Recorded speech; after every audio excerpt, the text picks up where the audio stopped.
সর্বপ্রথম হিসেব নেওয়া হবে নামাজের, সালাতের। সালাত চিনেন তো? কুরবানির গোশত খাওয়ার মাঝখানে যেটা খায় ওইটা, হ্যাঁ, এটারে বাংলায় আমরা নামাজ বলি। কি বলি? নামাজ। বিশ্বনবী ইন্তেকাল করবেন, রূহ বের হয়ে যাচ্ছে, 2-3টা শব্দ বললেন, এর মধ্যে একটা ছিল সালাত। আর সালাত, উম্মতেরা নামাজ, নামাজ, নামাজ ছেড়ে দিও না। ওয়া মালাকাত আইমানুহুম। মানুষ ইন্তেকালের আগে শ্বাস বের হয়ে যাচ্ছে, রূহ চলে যাচ্ছে, ওই মুহূর্তে কি জরুরি কথা বলে নাকি ফালতু কথা বলে? সবচেয়ে জরুরি কথাটাই তখন সে বলে যায়, ঠিক কিনা? কথা বলেন। বিষ্ণু বলেছিলেন নামাজ। ওমরে ফারুক,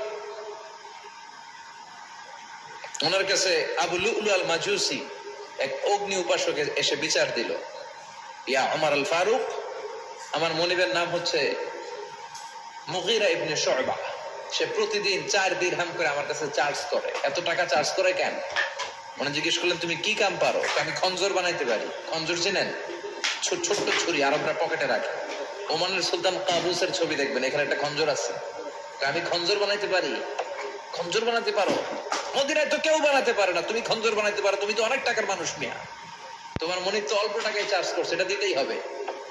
আবু লুলু কয়, ওমর তুমি সবার জন্য এত নরম, আমার জন্য গরম, তোমার আমি বুঝাবো। সে বাড়িতে যে একটা খঞ্জর বানালো, মাহবাদাতুহু ফি ওয়াসাতি, যে খঞ্জরের হ্যান্ডেল হচ্ছে মাঝখানে, 2 দিকে ধারালো ছুরি, এটা ধার দেয়। কয়, ওমর তোরে আমি বুঝাবো। প্রতিদিন ধার দেয়।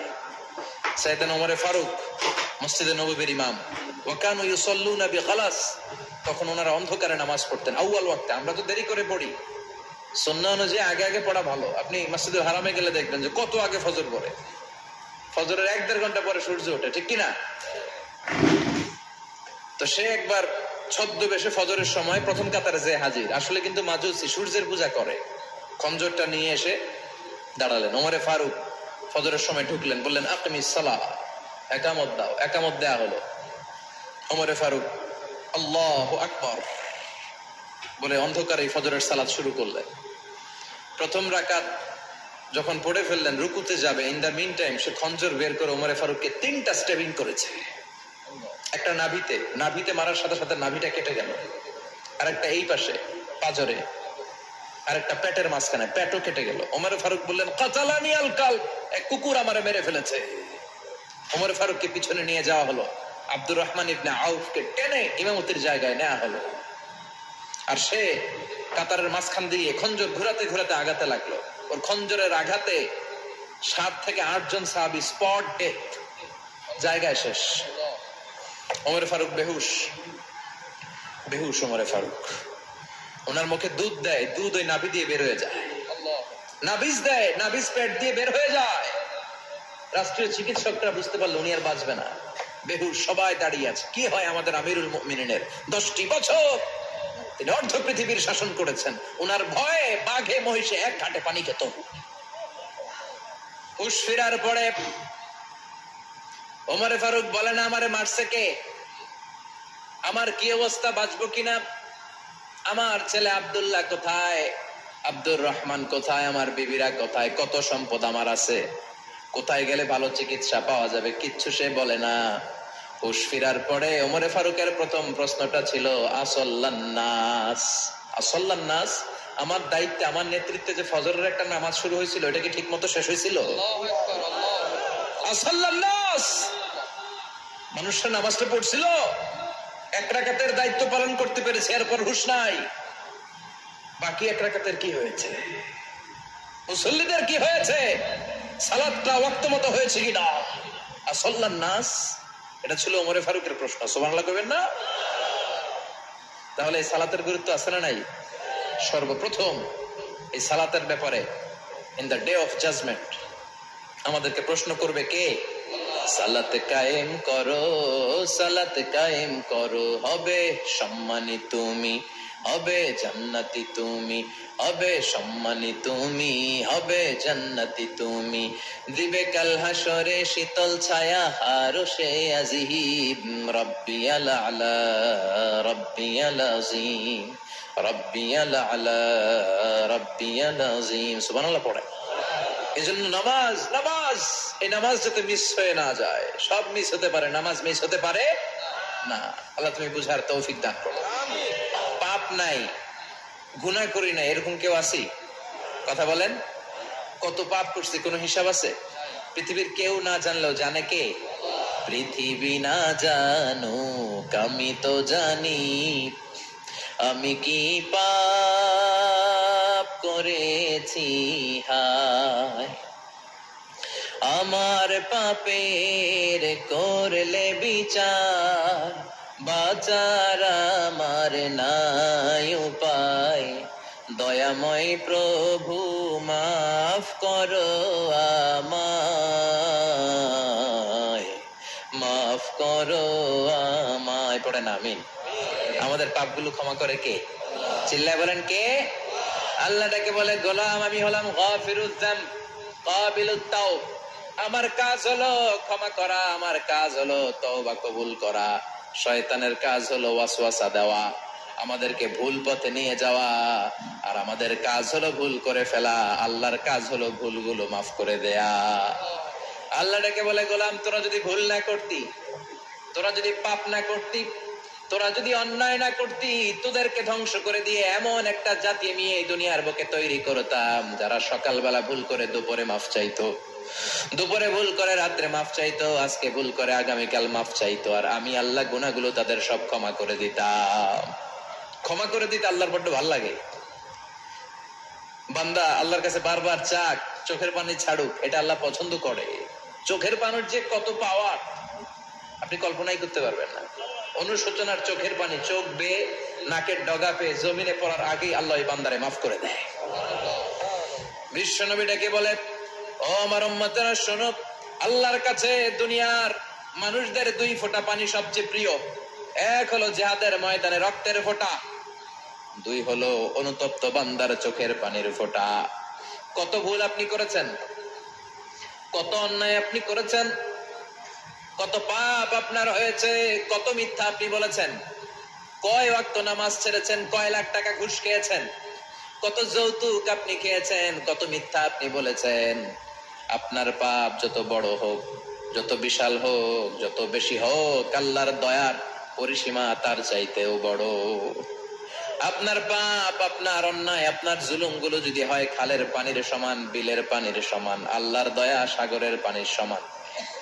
আপনার পাপ যদি হয় সাগরের পানির সমান, আল্লাহর দয়া মহাসাগরের পানির সমান। আপনার পাপ আর অন্যায় যদি হয় পাহাড়ের সমান, আল্লাহর দয়া আকাশের সমান।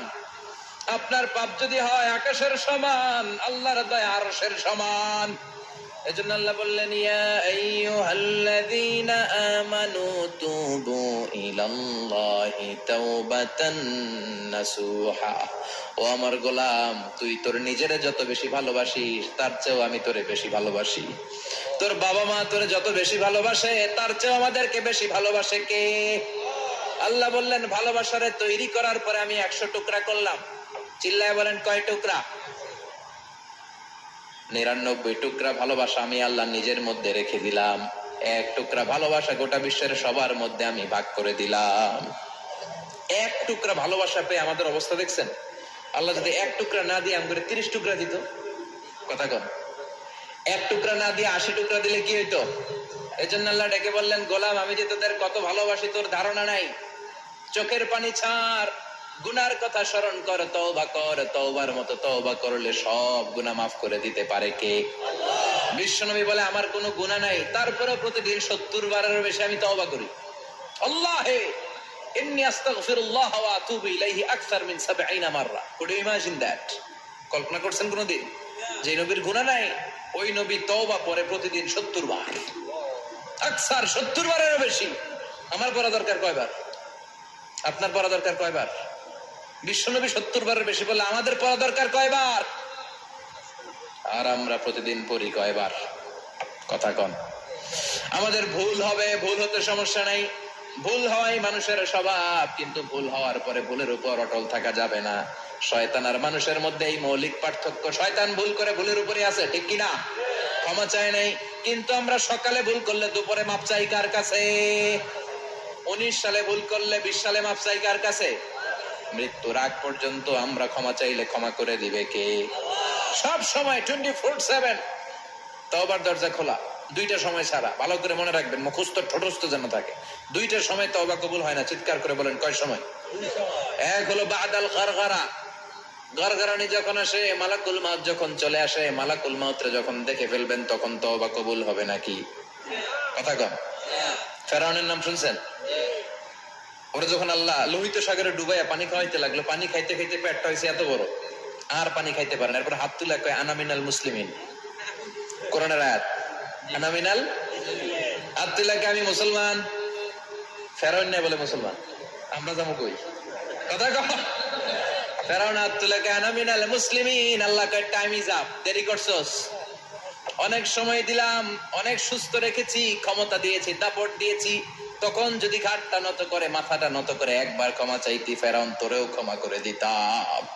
কিন্তু সময় শেষ হওয়ার পরে আমি মুসলমানদের অন্তর্ভুক্ত বললে কোনো লাভ হবে নাকি? আল্লাহ বললো সময় নাই, সময় শেষ। কারণ মুসা আলাইহিস সালামের চাচাতো ভাই অনেক দাওয়াত দিল, জাকাত দে, কারণকে জাকাত দিব না, এই সম্পদ আমি কামাইছি, আল্লাহ দেয় নাই। মুসা আলাইহিস সালাম বললেন তাহলে আযাবের অপেক্ষা কর, আযাব চলে আসে। আল্লাহ বলেন মুসা সেফ জোনে যাও, সরো, এখনই আযাব। ফাখাসাফনা বিহি ওয়া বিদারিহিল আরদ, পুরো ফাইয়ুমের জমিনটার আল্লাহ কাঁপিয়ে দিলেন, আর কারুনকে সহ পুরো সম্পত্তি তার জামিনের ভিতরে দাবিয়ে দিলেন। হাঁটু পর্যন্ত কারণ দেবে যায়, ভাবছে উঠে যাবে, দেবে যায় ভাবছে উঠে যাবে, গলা পর্যন্ত যখন দেবে যায় আর সুযোগ নাই। কয় মুসা আমার সব সম্পত্তি তোরে আর তোর আল্লাহরে দিয়ে দিলাম, আমারে বাঁচা, আমারে সব সম্পত্তি তোর আর তোর আল্লাহর, আমারে খালি বাঁচা, চাচা আপন প্রাণ। আল্লাহ বলে সময় শেষ। তার মানে বাদাল গারগারা তওবা কিন্তু আর কবুল হয়। এই হলো একটা। নাম্বার 2, বাদা তুলুই শামস মিন মাগরিবিহা, প্রতিদিন চাঁদোলাতে সূর্য কোন দিক দিয়ে ওঠে? কথা কয় না? পূর্ব দিকে। কিয়ামতের আগ দিয়ে সূর্য আর পূর্ব দিকে উঠবে না, পশ্চিম দিক থেকে উঠবে। যেদিন প্রভাতে পশ্চিম দিক থেকে সূর্য উঠবে, ওই দিন থেকে তওবার দরজাটারে বন্ধ করে দিবে কে? তার আগ মুহূর্ত পর্যন্ত জীবনে যত গুনাহ করেছি, অন্যায় করেছি, চোখের পানি ছেড়ে ক্ষমা চাইলে ক্ষমা করবে কে? শয়তান আল্লাহরে চ্যালেঞ্জ দিছে, আল্লাহ তুমি আমারে জাহান্নামে পাঠাবা, আমিও তোমার বান্দা করে লয়ে একসাথে জামাতে ঢুকমু, একা ঢুকবো না, একা যাবো না, তোমার বান্দাদেরকে সবগুলারে জাহান্নামী বানায়া তারপরে ঢুকমু। তোমারে চ্যালেঞ্জ দিলাম, একটারও জান্নাতে ঢুকাইতে পারবা? আল্লাহকে তুই আমার চ্যালেঞ্জ দিলি? আমি তো সব রাজার বড় রাজা, মহারাজা, আমার চ্যালেঞ্জ দেশ, এত সাহস পাইলি কই? তুই আজীবন ওয়াসওয়াসা দিয়ে পাপ কাজ করাবি, একদিন তাফসীর মাহফিলে এসে আমার বান্দা ক্ষমা চাবে, আমি মাফ করে দেবো, তুই কি করবি? আজীবন অন্যায় করবে, আজীবন পাপ করবে, জুলুম করবে, একদিন চোখের পানি ছেড়ে আমার কাছে কান্নার মতো কান্না করলে আমি সব গুনাহ মাফ করে দেব। এজন্য আল্লাহ বললেন ইয়া আইয়ুহাল্লাযীনা আমানু তুবু ইলাল্লাহি তাওবাতান নাসুহা, ভুল করেছো তওবা করো, মাফ করবে কে? সাইয়েদনা আদম আলাইহিস সালাম ভুল করলেন, দুনিয়ায় এসে শত শত বছর কাঁদলেন, কিন্তু ক্ষমা হয় না। আল্লাহরে বললেন আল্লাহ কি করলে ক্ষমা পাবো বলো? ফাতালাক্কা আদামু মির রাব্বিহি কালিমাতিন ফাতাবা আলাইহি, আল্লাহ বললেন ও আদম তোমারে কিছু কালেমা শিখায় দেই, এই কালেমাগুলো দিয়ে আমার কাছে দোয়া করো, ক্ষমা করে দেব। আল্লাহ শিখায় দিলেন, ও আদম দুই হাত তুলে চোখের পানি ছেড়ে আমার কাছে পড়ো, রব্বানা, পড়েন, রব্বানা যালামনা আনফুসানা ওয়া ইল্লাম তাগফির লানা ওয়া তারহামনা লানাকুনান্না মিনাল খাসিরিন। এটা শিখাইতেছিল আল্লাহ। আল্লাহ আমি জুলুম করেছি, অন্যায় করেছি, ভুল করেছি, পাপ করেছি, তুমি যদি ক্ষমা না করো ক্ষমা করার কেউ নাই, ঠিক কি না? আমরাও পাপ করলে এই দোয়াটা পড়ার দরকার আছে না নাই? ফ্যামিলির ম্যানেজিং ডাইরেক্টর বানিয়ে দিয়েছে। অনেক স্ত্রী আছে স্বামী ঘরে ঢুকলে ঘরে আটা নাই, রুটি নাই, চাল নাই, ডাল নাই। অনেক বোনেরা আছে বাইরে যাওয়ার সময় পার্লারিং করে, মেকআপ করে, সুন্দর জামা কাপড় পরে বাইরে যায়, আর স্বামীর সামনে আসলে বুয়ার মতো থাকে। ড্রাইভারের সাথে কথা বলার সময় মিষ্টি হাসি দিয়ে কথা বলে। বাজারে শপিং করতে গেলে আসসালামু আলাইকুম ভাই কেমন আছেন, কি সুন্দর আসসালামু আলাইকুম।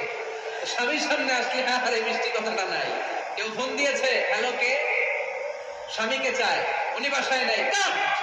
আমার বোনেরা, আমার মায়েরা, খবরদার, আপনার স্বামীর ভেতরে আপনার জান্নাত, আপনার স্বামীর ভেতরে আপনার জাহান্নাম। সূরাতুল আলাকের 5 আয়াত এরা গুহায় যখন নাজিল হয়ে গেল, বিশ্বনবী সাইয়েদনা জিবরাইলকে নিয়ে আকৃতিতে দেখলেন, পা থেকে মাথা পর্যন্ত দেখে বিশ্বনবী ভয় পেয়ে বিষ্ণু ঈসা ইসলামের হৃদয় কাঁপতে আরম্ভ করলো। কোরআনের 5 আয়াত নিয়ে হেরা গুহা থেকে বিশ্বনবী আম্মা জান খাদিজাতুল কুবরা রাদিয়াল্লাহু তাআলা আনহার কাছে চলে আসলেন। এসে ডেকে বললেন, খাদিজা জাম্মিলুনি জাম্মিলুনি, কম্বল দিয়ে তুমি আমারে চাপা দাও, আমার ভয় লাগছে, মনে হয় আমি বাঁচবো না। আম্মা জান খাদিজা বললেন, কি হয়েছে আপনার? বিশ্বনবী বললেন, বিশাল বড় একটা লোক কোরআনের 5 আয়াত নিয়ে এসেছে। ওই লোকের পা হেরা গুহার মধ্যে, মাথাটা আকাশের উপরে, এত বিশাল সত্তা, বিশাল কোন মানুষ জীবনে আমি দেখি নাই। এসে সে পরিচয় দিয়েছে সে নাকি জিবরাইল ফেরেশতা। বিশ্বনবী বললেন, মনে হয় আমি বাঁচবো না, আমার জ্বর চলে এসেছে, আমার হৃদয়ের মধ্যে কাঁপুনি শুরু হয়েছে, তুমি আমারে কম্বল দিয়ে চাপা দাও। আম্মা জান খাদিজা বললেন, ও নবী, ভয় পাবেন না, আমার আল্লাহ কোনদিন আপনারে অপমান করবেন না। সুবহানাল্লাহ পড়ে। ওয়াল্লাহি ওয়াল্লাহি লা ইউখজিকা আল্লাহু আবাদা। নবী গো, আল্লাহ আপনারা অপমান করবেন না, কারণ আপনার মধ্যে এমন এমন ভালো ভালো গুণ আছে, এই গুণাবলীগুলি যে মানুষের মধ্যে থাকে তাকে আমার রব কোনদিন অপমান করতে পারে না। চিল্লায় বলেন ঠিক কিনা? নবী হে, ইন্নাকা লা তাসিলুর রাহিমা, আপনি আত্মীয়তার সম্পর্ক বজায় রাখেন। ও নবী, তাসদুকুল হাদিসা, সব সময় আপনি সত্য কথা বলেন। ওয়া তাহমিলুল কাল্লা, আপনি মানুষের বোঝা টেনে দেন। ওয়া তাকসিবুল মা'দুমা, যার উপার্জন করার কেউ নাই, নিজে গায়ে কেটে আপনি তার উপার্জন করে দেন। ওয়া তুঈনু আলা নাওয়াইবিল হক, সত্য যেখানে বিপন্ন সেখানে আপনি সাহসী সৈনিকের মতো দাঁড়িয়ে যান। সুবহানাল্লাহ। নবী, আপনি ভয় পাবেন না, কারণ আপনি এমন অসাধারণ ব্যক্তিত্ব, এমন জনকল্যাণমূলক কাজের আঞ্জাম আপনি দেন, এরকম লোককে আল্লাহ কখনো অপমান করতে পারে? আপনি চালিয়ে যান, আপনাকে থামানোর মতো অপশক্তি গোটা বিশ্বে দ্বিতীয়টা নাই। চিল্লায় বলেন ঠিক কিনা? বিশ্বনবীকে সাহস জুগিয়েছেন, এরকম সাহস জোগানোর মতো স্ত্রী আমাদের দরকার আছে না নেই? বিশ্বনবী সারাদিন বাইরে যখন কাফের মুশরিকদের অত্যাচার অনাচার সহ্য করে ঘরে আসতেন, আম্মা জান আয়েশা এমন সাহসিকতার বাণী শোনাতেন, এমন মোটিভেশন শোনাতেন, এমন ইন্সপায়ারেশন দিতেন, বিশ্বনবী সারাদিনের সব দুঃখ কষ্ট ভুলে গিয়ে এর পরের দিনের দাওয়াতি কাজের জন্য নতুন করে এনার্জি ফিরে পেতেন। চিল্লায় পড়েন আল্লাহু আকবার। এজন্য স্ত্রীর 2 নম্বর কাজ হচ্ছে স্বামীকে সাহস যোগানো। 2 নম্বর কাজ কি? স্বামীকে সাহস যোগানো, স্বামীকে সাপোর্ট দেয়া। স্ত্রীর 3 নম্বর কাজ হচ্ছে স্বামীর ডাকে সাড়া দেয়া। কি দেয়া? স্বামী যদি স্ত্রীর সঙ্গ পেতে চায়, স্ত্রীর ওই ডাকে সাড়া দিতে হবে। রাতের বেলা স্বামী যদি স্ত্রীর সঙ্গ চায়, আর স্ত্রী যদি সঙ্গ না দিয়ে চলে যায়, ফজর পর্যন্ত স্ত্রীর উপর আল্লাহর ফেরেশতারা লানত দিতে থাকে। চিল্লায় পড়েন নাউযুবিল্লাহ। তবে হ্যাঁ, ভ্যালিড যদি কোনো কজ থাকে, ভ্যালিড কজ, অসুস্থতা, অন্যান্য কমপ্লেক্সিটি যদি থাকে, সেটা ভিন্ন ব্যাপার। কিন্তু ইগোর কারণে, ইগো, মেজাজ দেখিয়ে, রাগ দেখিয়ে কোনো বোন যদি স্বামীর আহ্বানে সাড়া না দিয়ে মুখ ফিরিয়ে চলে যায়, ফজর পর্যন্ত আল্লাহর ফেরেশতারা ওই মহিলার উপর লানত দিতে থাকে। আওয়াজ করে পড়তে হবে নাউযুবিল্লাহ।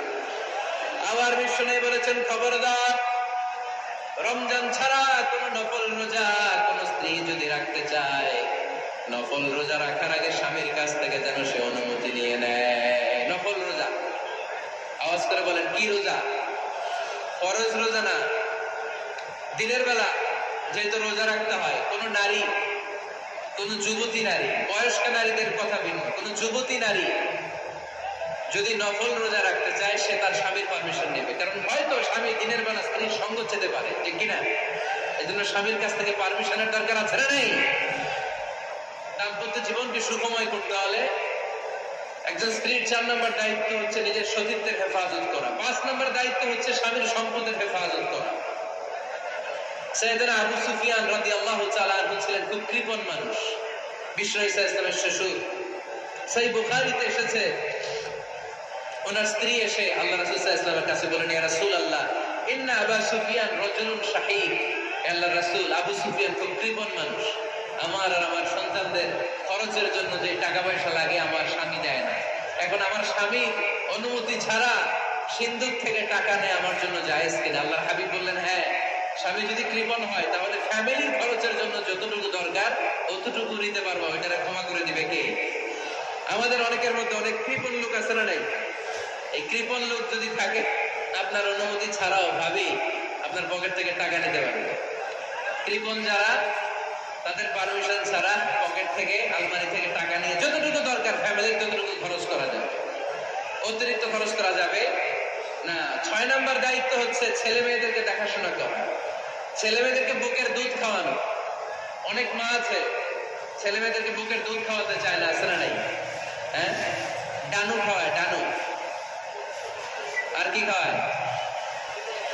হ্যাঁ, মিল্ক ভিটা, আর নিডো, নেসলে, সিরিয়ালাক, আর বায়োমিল। মাশাআল্লাহ, অনেক নাম জানেন তো আপনারা। মেডিকেয়ার। তো এই বুকের দুধ খাওয়াতে চায় না অনেক মায়েরা।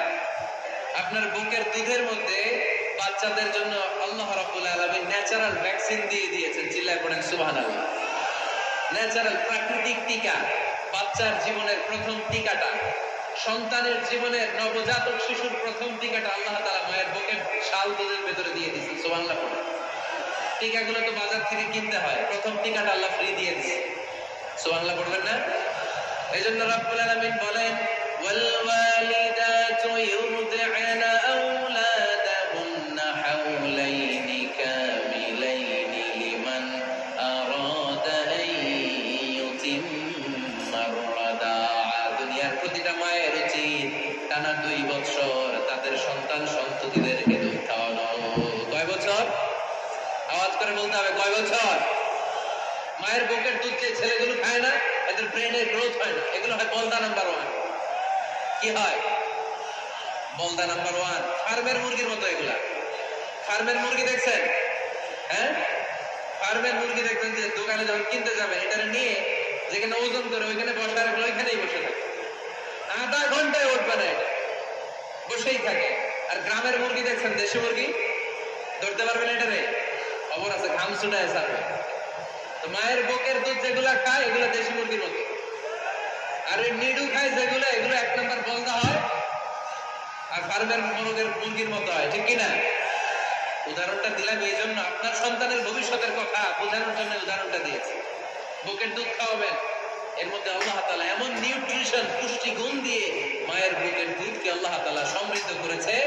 বাচ্চার ব্রেইনের গ্রোথ হয়, বাচ্চার হাড্ডিগুলো খুব শক্ত হয়, সে ইনফেরিয়রিটি কমপ্লেক্সে ভোগে না, হীনমন্যতায় ভোগে না। জীবনের যেখানেই যাবে সেখানেই সে হবে সফল। চিল্লায় বলেন ঠিক কিনা? অনেক মা আছে বুকের দুধ খাওয়াতে চায় না, ডানু খাওয়ায়, নিডু খাওয়ায়, আবার নিজেদের কাজের জন্য ব্যস্ত, ছেলে মেয়েদেরকে সময় দেয় না। আছে না নাই?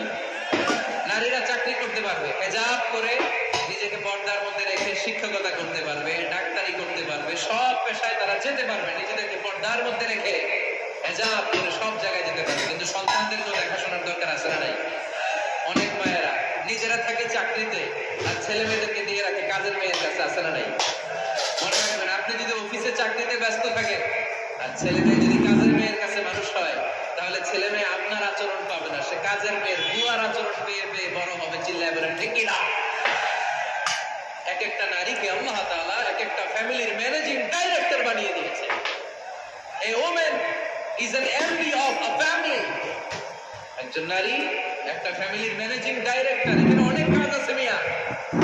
এখানে তার ফুড ম্যানেজমেন্ট এনশিওর করতে হয়, এখানে অনেক ডিপ্লোমেসি জানা লাগে। একজন নারীকে ফ্যামিলিতে টিকে থাকতে হলে কূটনীতি লাগে, শাশুড়ির সাথে বউয়ের ঝগড়া আসলে নাই, ম্যানেজ করতে হয়। একান্নবর্তী ফ্যামিলি হলে স্বামীর ভাই বোন এদের মন মানিয়ে চলতে হয়, পুরো ঘরটাকে হ্যান্ডেল করতে হয়। এখানে আছে ফুড ম্যানেজমেন্ট, এখানে আছে ক্লিনিং ম্যানেজমেন্ট। খবরদার, বাজার করতে গেলে কি মিষ্টি হাসি, দোকানে গেলে কি মিষ্টি আলাপ, ড্রাইভারের সাথে কি সুন্দর কথা, সিএনজি ওয়ালার সাথে কি সুন্দর আলাপ, আর ঘরে আসলে এই চেহারাটা এরকম করে রাখে। আছে না নাই? ঘরে আসলে স্বামীর সাথে খিটখিটে মেজাজ না, উল্টো করে ফেলছেন আপনি। কারণ স্বামী ছাড়া অন্যদের সাথে কথা শর্টকাটে সারবেন, যাতে কোনো ফিতনা চলে না আসে। চিল্লায় বলেন ঠিক কিনা? আর নিজেকে স্বামীর জন্য উজাড় করে সাজান, পার্লারিং করেন, বিউটিফিকেশন করেন, মেকআপ করেন, বেডরুমে পারফিউম মাখেন, নিজেকে উজাড় করে স্বামীর জন্য সাজান। সওয়াব দিয়ে আপনার আমল নামাটারে পূর্ণ করে দিবে কে? সফর থেকে ফিরে আসার সময় ডিরেক্টলি স্ত্রীর ঘরে যেতেন না, বিশ্বনবী একজনকে ঘরে পাঠিয়ে দিতেন, মদিনার উপকণ্ঠে কিছু সময় অপেক্ষা করতেন আর বলতেন আজকে আমি আয়েশার ঘরে যাব, আয়েশারে যে বলে আমি এসেছি, কয়েক ঘন্টা পরে আয়েশার ঘরে আমি ঢুকবো। সুবহানাল্লাহ পড়েন। স্ত্রীকে সময় দিতেন, কারণ স্ত্রী হয়তো কাজ করে, ঘর গুছায়, ঘেমে থাকতে পারে, তাকে নিজেকে গুছানোর জন্য সময়ের দরকার আছে না নেই? লম্বা সফর শেষ করে, সেই বুখারীর হাদিস, বিশ্বনবী যখন সফর শেষ করে মদিনায় ফিরতেন ডিরেক্টলি স্ত্রীর কাছে যেতেন না, মদিনার উপকণ্ঠে ওয়েট করতেন এবং বার্তাবাহককে পাঠাতেন যে বলো যে আজকে আমি সফিয়ার ঘরে থাকবো। সফিয়াকে সময় দিতেন 2-1 ঘন্টা, যাতে নিজেকে সাজিয়ে নিতে পারে। সুবহানাল্লাহ। আমার বোনেরা, আমার মায়েরা, খবরদার, আপনার স্বামীর ভেতরে আপনার জান্নাত, আপনার স্বামীর ভেতরে আপনার জাহান্নাম। আপনার স্বামীর মনকে খুশি রাখতে পারলে জান্নাতের দরজাগুলো আপনার জন্য খুলে দেবে কে? ক্যাপাসিটির বাইরে কিছু যাবেন না। এই 10টা স্ত্রীদের দায়িত্ব, এই 10টা পয়েন্ট যদি কোনো স্ত্রী স্বামীর জন্য এইভাবে স্যাক্রিফাইস করে করে এইভাবে আনতে